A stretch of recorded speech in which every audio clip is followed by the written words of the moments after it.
Sama-sama sudah ada di tahun yang baru dan kalendernya sudah ganti, angkanya berubah, namun hidup tidak serta-merta akan berubah lebih baik, bukan?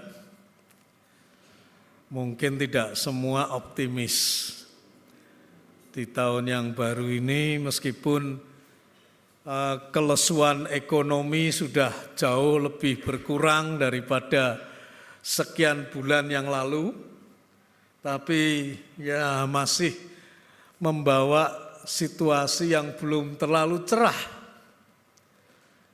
Kehidupan tidak akan menjadi sangat optimis dan menjadi sangat baik, tapi kita juga tidak tahu apa yang akan terjadi.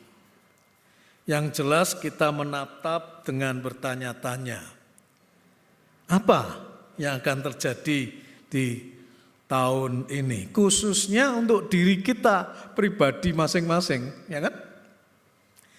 Nah, kalau Anda bertanya-tanya apa yang akan terjadi untuk diri sendiri masing-masing, kira-kira diberi tahun yang baru 27 atau tidak, ada cerita Yahudi yang bisa menjelaskan tentang itu.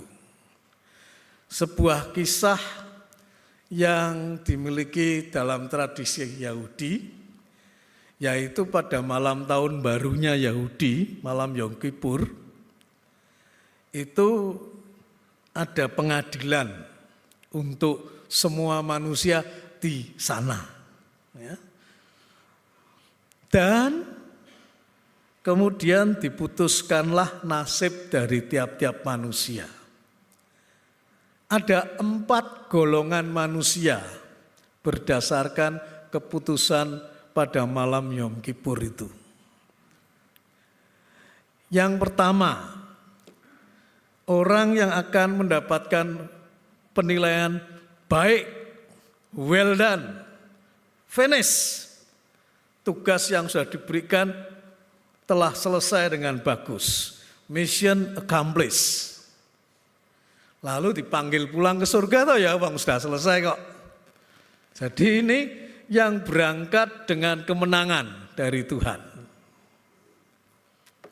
Tapi juga ada yang dinilai tidak baik, gagal, tidak perlu diberi kesempatan, malah semakin parah nanti, menimbulkan banyak dosa. Jadi lebih baik dicabut nyawanya. Jadi kalau ada orang yang sama-sama mati sebelum tahun baru ini, jangan kata, wah dia pasti tidak diberkati oleh Tuhan. Keliru loh ya. Kalau semua dua-dua orang mati, yang satu yang baik dan yang satu yang penuh dosa, kita tidak bisa menilai kan, ya. Yang mana orang ini di hadapan Tuhan. Jadi kita hanya bisa menyaksikan, ya pokoknya dia sudah tidak diberi kesempatan lanjut. Entah sudah selesai tugasnya, entah terlalu banyak dosa, ya juga sudah harus selesai dengan hidupnya. Yang berikutnya, yang ketiga, baik, well done, tapi masih perlu dilanjutkan dan diberi hidup supaya makin jadi berkat. Ya, jadi ini kelompok yang ketiga. Nah, kelompok yang keempat tidak baik, gagal, tapi bisa dicoba untuk diberi kesempatan. Siapa tahu bisa bertobat. Jadi perlu diberi hidup lagi. Nah, kita semua ini masuk kelompok yang ketiga dan keempat. Betul ya? Betul, wong kita masuk tahun baru kok. Masih hidup. Tapi entah golongan 3 atau golongan 4. Anda yang tahu masing-masing. Ya toh? Kalau golongan 3 ya syukur. Tapi kalau golongan 4 bertobatlah, kan begitu? Betul enggak? Ya, jadi kita ini diberikan kesempatan, baik untuk melanjutkan yang baik maupun untuk bertobat. Henry Ford mengatakan failure is simply the opportunity to begin again. Ya. Jadi kegagalan adalah secara sederhana kesempatan yang dimulai kembali. Maka kali ini this time more intelligently. Ya. Harus lebih bijak, lebih cerdas. Jangan mengulangi kesalahan kita. Ya. Nah, entah kita diberi kesempatan melanjutkan misi atau kita diberi kesempatan untuk bertobat, mari kita pakai kesempatan ini dengan baik. Yang pertama, Allah menetapkan waktu. Kita baca tadi ya. Hidup tidak berjalan secara acak. Untuk segala sesuatu ada waktunya. Dipakai kata zaman. Untuk apapun di bawah langit ada masanya, et. Sengaja dipakai dua kata, zaman dan et. Zaman itu waktu yang ditetapkan, terjadwal, kronologis, dan et itu momen yang tepat, kesempatan yang bermakna. Kalau di dalam bahasa Perjanjian Baru, kronos dan kairos. Artinya, hidup bukan hanya soal waktu yang berjalan terus, tapi waktu yang diberi makna oleh Allah sendiri. Bagaimana kita menjalani hidup itu tidak hanya sekedar hidup dan berjalan mengikuti waktu, tapi bagaimana kita menangkap momen-momen yang diberikan oleh Allah. Kesempatan-kesempatan khusus yang harus kita bukan cuma tangkap. Dalam bahasa Perjanjian Baru itu lebih kencang lagi. Kejarlah kesempatan. Ya, kejar, bukan hanya ditangkap saja kalau lewat. Ya, banyak orang sih seringkali tidur dan tidak sadar kesempatan sudah datang. Tahu-tahu semua sudah berubah dan seringkali mengeluh kehilangan kesempatan. Tapi Rasul Paulus katakan, kejar, jangan hanya diam. Jadi barangkali ya harus dengan segala usaha. Mungkin mengambil pendidikan lagi, mungkin belajar sesuatu yang baru, mungkin melakukan banyak upaya-upaya. Supaya tidak kehilangan kesempatan itu. Nah, ayat 2 sampai ayat 8, Anda membaca tadi sangat menarik. Bentuknya puisi berpasangan. Lahir, mati, menangis, tertawa, merobek, menjahit, dan seterusnya. Ya. Kita lihat struktur ini menunjukkan keseluruhan hidup manusia. Dari ujung ke ujung tidak ada satu musim pun yang berdiri sendiri. Atau yang lebih rohani dari yang lain. Tidak ada. Yang sekarang sedang sedih atau yang sedang sakit tidak berarti sedang kalah rohani dibanding dengan yang sedang tertawa dan yang diberkati dengan tubuh yang sehat. Tidak. Semua masing-masing berdiri sebagai kesatuan. Sebaliknya yang sedang puasa, yang sedang ibadah, jangan merasa lebih suci dari yang sedang pesta, yang sedang piknik ke sana sini. Tidak ada ungkapan lebih suci, lebih rohani kalau kita memahaminya seperti itu. Kalau orang Chinese mengatakan yin dan yang. Di dalam yin ada lingkaran yang. Di dalam yang ada lingkaran yin. Semua itu di dalam keseluruhan yang sudah terstruktur dan dikendalikan oleh Allah sepenuhnya. Nah, yang menarik kalau Bapak Ibu perhatikan dari pengkhotbah 3 ini, tidak ada kata perintah. Hanya pernyataan semua. Ini bukan perintah untuk harus lebih berdoa, lebih tirakat, lebih cari hadirat Tuhan, lebih sungguh-sungguh di dalam Tuhan dan sebagainya. Tidak ada. Pernyataannya ini netral semua. Ya. Tidak ada untuk mencari penderitaan atau menolak sukacita. Seringkali kita membayangkannya begitu. Tahun ini saya akan berusaha lebih kudus di hadapan Tuhan. Itu berarti A, B, C, D, daftarnya begitu rupa. Ya. Nanti tidak usah buat daftar yang macam-macam ya Bapak Ibu. Dalam kehidupan ini kita jalani dengan nyaman. Tidak usah harus berusaha lebih suci, lebih rohani, atau bahkan menolak sukacita. Nah, di dalam Tuhan itu semuanya sudah satu paket komplit. Ya, ini pengakuan yang jujur bahwa hidup manusia itu bergerak dalam ketegangan musim-musim yang ditentukan oleh Allah. Baik musim semi, musim gugur, musim semi, musim semi, musim panas, musim gugur dan musim dingin, ya.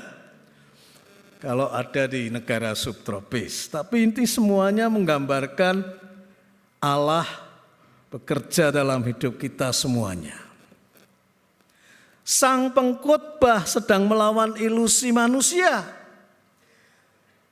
bahwa hidup manusia bisa dikontrol sepenuhnya, bahwa kita selalu bisa memilih musim yang kita sukai.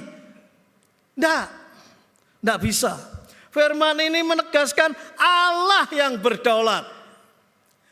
Ada lagu yang bunyinya kan, Allah hadir di tiap musim kehidupan. Ada ya lagu yang syairnya seperti itu ya? Betul enggak Bapak Ibu? Ada. Allah hadir di tiap musim kehidupan. Oh ya, betul Allah hadir. Tapi bukan cuma hadir Bapak Ibu. Keliru kalau cuma hadir. Allah memegang kendali sepenuhnya. Allah berdaulat atas waktu. Dan manusia hidup di dalamnya. Ya, Allah bukan cuma hadir dalam musim kehidupan. Allah memegang sepenuhnya kehidupan kita ini. Maka memasuki tahun ini, kalau ada yang sedang berada di waktu membangun, entah karier, keluarga, pelayanan, ekonomi Anda, atau ada yang berada di waktu merobohkan, kehilangan, kegagalan, perubahan yang menyakitkan, atau ada yang sedang menunggu, tidak bergerak, semuanya harap diingat, Allah yang menentukan.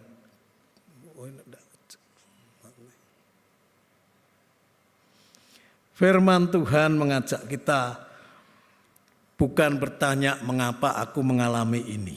Bagaimana aku setia kepada Allah, itu jauh lebih penting.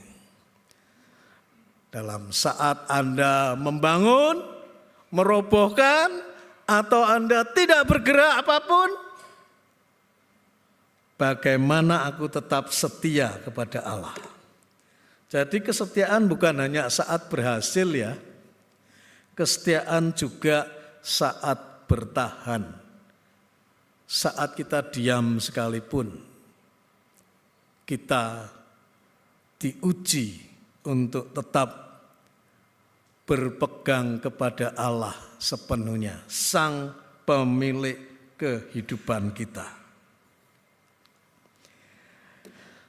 Manusia terbatas, tapi diberi kerinduan akan kekekalan.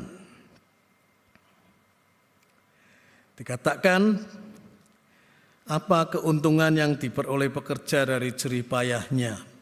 Aku telah melihat kesibukan yang diberikan Allah kepada anak-anak manusia untuk menyibukkan dirinya. Tetapi Ia membuat segala sesuatu indah pada waktunya. Bahkan Ia memberikan kekekalan di dalam hati mereka. Kekekalan, olam yang dipakai katanya. Bukan hanya hidup kekal, tapi maknanya itu menjangkau keabadian. Kerinduan akan makna yang melampaui waktu. Ya.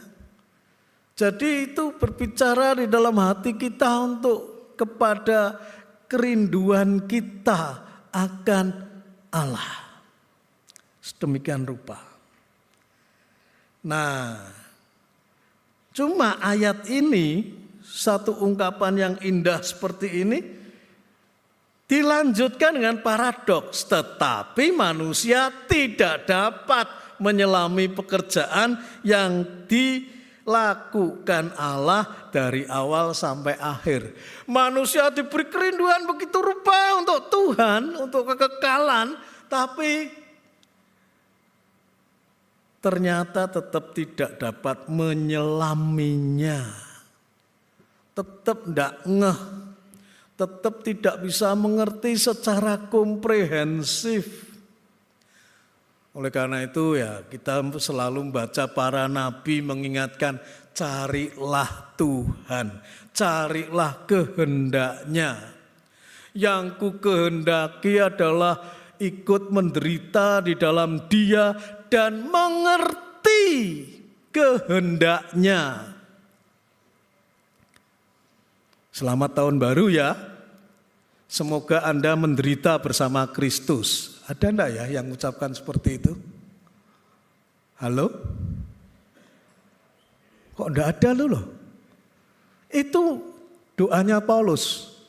Selamat tahun baru ya, semoga Anda turut menderita bersama Kristus. Ojo tapi itu doanya Paulus. Semoga Anda turut menderita bersama dengan Kristus dan lebih mengerti kehendaknya. Itu yang diungkapkan oleh Rasul Paulus. Karena kita ini memang manusia yang rapuh dari debu belaka yang tidak bisa mengerti. Maka kita diajak untuk mari kita mohon, Tuhan tuntun aku, tunjukkan aku apa yang menjadi kehendak-Mu. Ya. Ini merupakan struktur ironi eksistensial. Manusia diberi kerinduan akan yang kekal, tapi tidak diberi kemampuan untuk menguasai seluruh rencana Allah. Manusia ingin kepastian, ingin peta lengkap kehidupan, ingin tahu hasilnya sebelum berjalan, tapi Allah tidak pernah memberi blueprint lengkap. Pokoknya selangkah demi selangkah. Anda ditanya, hari ini Anda masuk tanggal 1, tanggal 2 apa yang akan terjadi? Anda bisa jawab? Oh ya seperti biasa no Pak, masih hidup. Iya kalau Anda bangun besok pagi. Kalau enggak bangun, ya kan? Enggak ada yang tahu. Enggak ada yang tahu, loh betul. Kita itu selalu berasumsi besok bangun dengan segar juga tanggal 2. Tapi belum tentu. Ya. Saya tahun kemarin ini mendapatkan pengalaman kepedihan juga ketika adik saya dipanggil Tuhan. Jam 8 malam masih makan dengan santai bersama suaminya. Setelah itu tidur. Malam dia tahu-tahu seperti gelibak gitu mendekati suaminya. Dan suaminya kok ini tahu-tahu kok dipeluk. Dia bangun, loh istrinya ini gimana ya? sudah tidak ada. Jadi enak, nyenyak tidur tahu-tahu ya sudah tidak bangun. Tengah malam jam 12 sudah pulang kepada Tuhan. Jantung ya enggak, mungkin sleep apnea ya atau gimana ya enggak. Dia tidak punya stroke atau apa ya enggak. Diperiksa semuanya ya katanya baik-baik saja. Wong dia baru kontrol beberapa hari sebelumnya dan semuanya oke-oke saja. Tapi itulah kenyataannya. Hidup ini memang anugerah Bapak Ibu. Jadi kita tidak tahu sama sekali. Ya. Kita ingin kepastian, tapi Tuhan katakan berjalanlah selangkah demi selangkah bersama dengan aku. Ini iman. Bukan tahu segalanya, tapi percaya kepada Dia yang tahu segalanya. Kita percayakan saja langkah hidup kita kepada Dia. Kalau Anda gelisah soal ekonomi, kesehatan, masa depan anak, arah bangsa kita dan sebagainya, firman Tuhan tidak memerintahkan kita untuk mengerti segalanya. Tapi untuk berjalan dengan setia hari demi hari. Iman Kristen bukan meniadakan pertanyaan, tapi menolong kita untuk tetap berani hidup di tengah ketidaklengkapan jawaban yang kita miliki. Karena kita hanya bergantung kepada Allah, Sang sumber segalanya. Terakhir, kesempatan hari ini menikmati hidup sebagai karunia Allah. Nah, ini yang menyenangkan bagi kita, saya yakin. Ayat 12. Aku tahu bahwa tak ada yang lebih baik untuk mereka daripada bersukaria dan menikmati kesenangan dalam hidup mereka. Loh, betul enggak? Loh, kok diam ya? Anda ini diberi pernyataan oleh pengkhotbah. Aku tahu bahwa tak ada yang lebih baik untuk mereka daripada bersukaria dan menikmati kesenangan dalam hidup mereka. Amin enggak? Oh ya amin no. Masa Anda mau daripada menikmati penderitaan setiap hari? Mana? Tidak ada lah ya toh.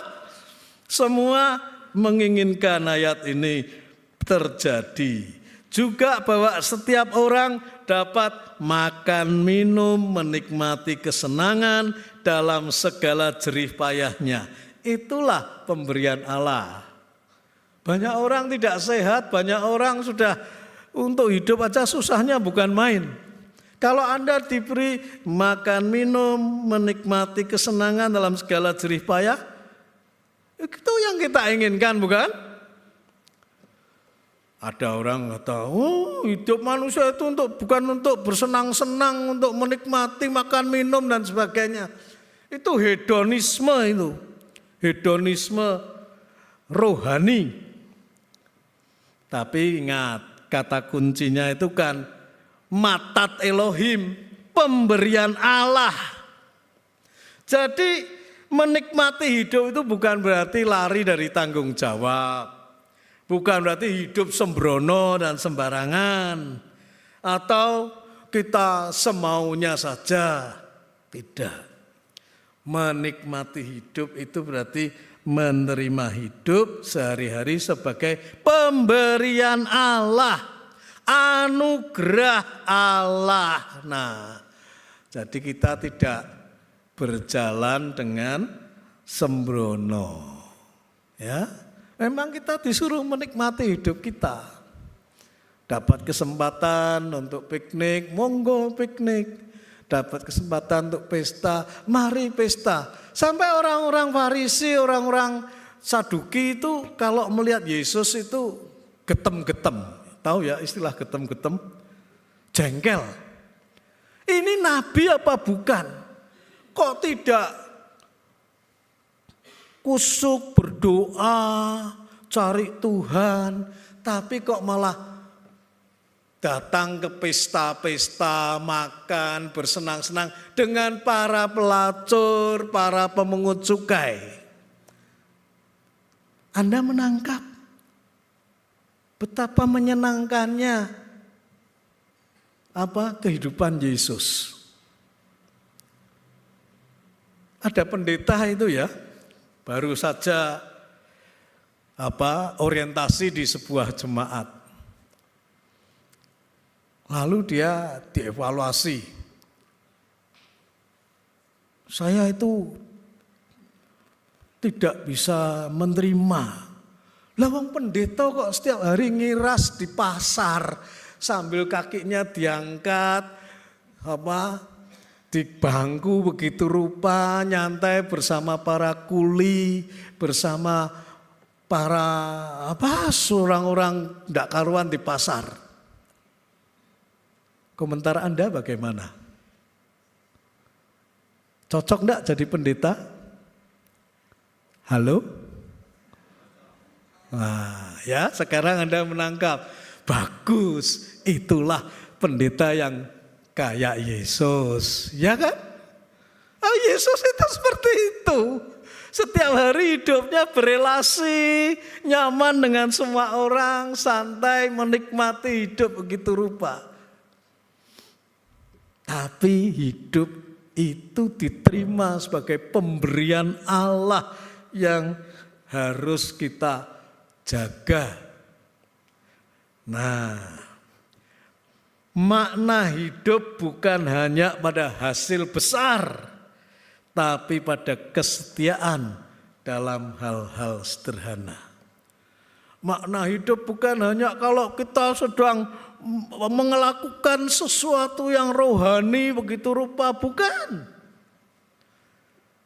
Tapi kalau kita mempertanggungjawabkan hidup kita dalam segala situasi dan kesukaan yang kita terima.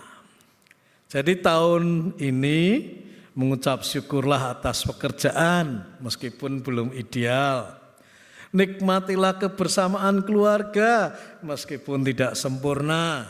Layanilah Tuhan dalam segala keterbatasanmu. Pokoknya nikmati semua. Ya, nikmati tubuhmu yang masih diberi sehat. Jangan nanti kalau sudah tidak mampu apa-apa baru pengen piknik. Sudah tidak bisa apa-apa baru pengen makan enak. Keliru.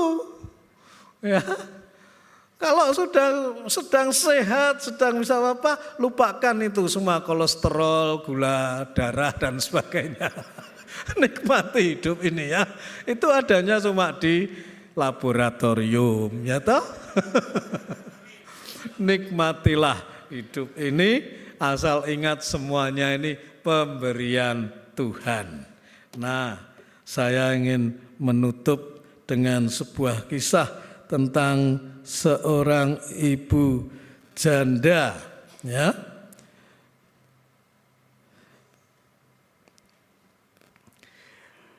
Ibu ini sederhana, suaminya meninggal mendadak, anak-anaknya masih sekolah, hidupnya berubah drastis. Tidak ada lagi rencana besar, tidak ada lagi kepastian ekonomi, pokoknya harus mengalir dari hari ke hari dengan segala kesulitan. Satu saat seorang tidak usah diubah, saya bacakan saja. Ya, satu saat seorang pendeta datang. Saya tidak tahu 5 tahun ke depan, tapi setiap pagi saya berdoa, Pak Pendeta. Tuhan, hari ini kiranya Engkau memberi saya kesempatan hidup. Dan tolong ajari saya untuk setia pada hari ini. Maka dia bekerja apa adanya. Dia dengan sederhana menguatkan orang lain yang terluka. Tahun demi tahun berlalu, anak-anaknya pun bertumbuh. imannya makin matang, hidupnya menjadi kesaksian, anak-anaknya mulai meraih pengharapan dan kehidupan yang lebih baik dan sukses. Ibu ini tidak menguasai waktu, tapi dia setia dalam kesempatan yang Tuhan beri. Kita memasuki tahun 2006 ini dalam rentang waktu dan kesempatan. Waktu ada di tangan Allah, tapi kesempatan ada di tangan kita. Mari kita jalani tahun ini dengan rendah hati dan dengan iman, dengan kesetiaan hari demi hari. Kita datang pada Tuhan.